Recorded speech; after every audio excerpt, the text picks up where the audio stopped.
법이란 무엇일까요? 죄를 지은 자에게 그만큼의 고통을 되돌려주는 것일까요? 아니면 그가 다시는 죄를 짓지 않도록 길을 열어주는 것일까요?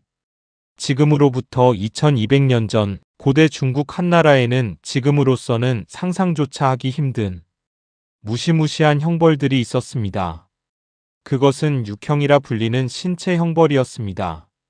죄를 지으면 얼굴에 먹물로 죄명을 새기거나 코를 베어버리고 심지어는 발꿈치를 잘라버리기도 했습니다. 한번 훼손된 신체는 결코 되돌릴 수 없었기에 이 형벌을 받은 자들은 평생 죄인이라는 낙인을 몸에 새긴 채 사회의 밑바닥을 떠돌아야 했습니다. 법은 그들에게 다시 시작할 기회를 결코 주지 않았습니다. 그러던 어느 날 한 사건이 제국을 뒤흔듭니다. 제나라에서 의원으로 이름을 날리던 관리 순우이가 억울한 누명을 쓰고 사형에 처해질 위기에 놓인 것입니다. 그는 수도인 장안으로 압송되어 신체를 훼손하는 육형을 받게 되었습니다. 순우이에게는 아들이 없었고 오직 5달만이 있었습니다. 그가 포박되어 떠나던 날 그는 자신을 배웅하며 우는 딸들을 보며 한탄 섞인 원망을 내뱉었습니다. 자식을 5이나 두었어도 위급할 때 도움이 될 아들이 하나도 없구나. 그때 막내딸이었던 어린 소녀 순우제가 앞으로 나섰습니다.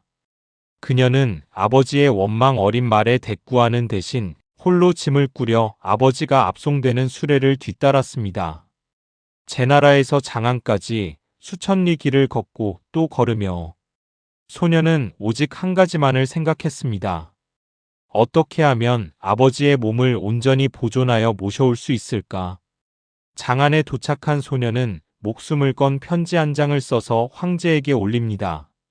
당시 황제는 어진 정치를 펼치기로 유명했던 문제였습니다. 그의 손에 든 것은 거창한 상소문이 아니라 어린 소녀의 피눈물이 섞인 짧은 편지였습니다. 순우제는 편지에 이렇게 적었습니다. 죽은 사람은 다시 살아날 수 없고 형벌로 끊어진 신체는 다시 붙을 수 없습니다. 사람이 비록 허물을 고쳐 선해지고 싶어도 이미 몸이 훼손되었다면 그 길은 영영 막혀버리는 것이옵니다. 순우제는 떨리는 손으로 마지막 문장을 덧붙였습니다. 비옵건대 저를 관아의 노비로 삼아주시고 그 대가로 제 아버지의 형벌을 면해주시어 아버지가 스스로 새 사람이 될 기회를 주옵소서. 황제는 이 대목에서 편지를 내려놓았습니다. 어린 딸의 효심도 놀라웠지만 황제의 가슴을 찌른 것은 한 번 훼손된 신체는 돌아올 수 없다는 지극히 당연하고도 슬픈 진실이었습니다. 황제 문제는 곧바로 명령을 내렸습니다. 부모가 죄를 지었다고 자식이 스스로 노비가 되려 하니 이 어찌 짐의 부덕함이 아니겠는가.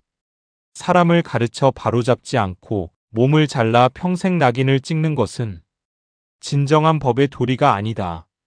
그는 그 자리에서 수백 년간 이어져 온 잔혹한 육형을 정격 폐지했습니다. 이것이 역사에 기록된 제형, 즉 형벌을 덜어내고 신체 훼손을 금지한 위대한 결단이었습니다. 아버지는 딸의 용기 덕분에 몸을 보존한 채 풀려났습니다. 소녀 또한 노비가 되지 않고 아버지와 함께 고향으로 돌아갔지요. 하지만 이 사건의 진정한 결말은 따로 있었습니다. 법에서 잔혹함이 사라지자 오히려 백성들은 법을 더 신뢰하게 되었습니다. 죄를 지어도 다시 사람이 될 길이 열려 있음을 알게 된 백성들은 스스로 허물을 부끄러워하게 되었고 제국은 전례 없는 평화를 맞이했습니다. 한 소녀의 효심이 제국의 법을 따뜻하게 바꾼 것입니다. 다산 정약용은 유배지에서 이 기록을 읽으며 깊은 탄식과 함께 붓을 들었습니다. 그가 흠음신서에 이 이야기를 정성스럽게 옮겨 적은 것은 조선의 현실이 2000년 전 한나라보다 결코 낫지 않았기 때문입니다. 다산이 본 조선의 옥사는 어떠했습니까? 조사는 시작되기도 전에 고문이 앞섰고 죄가 확정되기도 전에 매질로 사람이 죽어나갔습니다. 다사는 한나라 문제의 결단을 떠올리며 조선의 수령과 판관들을 향해 준엄하게 꾸짖었습니다. 형벌의 목적은 사람을 죽이는 데 있는 것이 아니라 죄를 뉘우치게 하는 데 있다. 어찌하여 너희들은 백성의 살을 깎고 뼈를 으스러뜨리는 것을 정의라고 부르는가? 다사는 법을 집행하는 자가 가져야 할 가장 무거운 마음으로 흠율, 즉 생명을 공경하고 가엾게 여기는 마음을 꼽았습니다. 다사는 순우제의 편지 중 한 구절에 오랫동안 마음을 머물게 했습니다. 끊어진 몸은 다시 붙을 수 없습니다. 이 짧은 말은 다산에게 법의 무서움을 다시금 일깨워 주었습니다. 법이 한번 잘못 휘둘러지면 그 상처는 세상 그 무엇으로도 다시는 예전처럼 되돌릴 수 없다는 무거운 진실을 말입니다. 그래서 다사는 판관들에게 입버릇처럼 말했습니다. 붓을 들기 전에 100번을 다시 생각하라. 당신의 붓 끝에 한 사람의 일생이 달려있다. 한나라 문제가 형벌을 없앤 뒤 제국이 번성했듯 다사는 조선의 법에서도 잔혹한 고문과 매질이 사라지길 원했습니다. 법이 무서울 때보다 법이 따뜻할 때 백성들은 비로소 나라를 믿고 법을 지키게 된다는 것을 그는 유배지의 흙바닥에 글을 쓰며 호소했습니다. 인애는 나약함이 아니라 사람을 가장 강력하게 다스리는 하늘의 돌이었기 때문입니다. 오늘날 우리가 누리는 인권과 법의 가치는 2000년 전 순우제의 눈물과 한나라 문제의 결단, 그리고 200년 전 다산의 치열한 사유가 모여 만들어진 결실입니다. 법이 차가운 족쇄가 아니라 따뜻한 등불이 되길 바랐던 성현들의 마음은 지금도 우리 사회 곳곳에 흐르고 있습니다.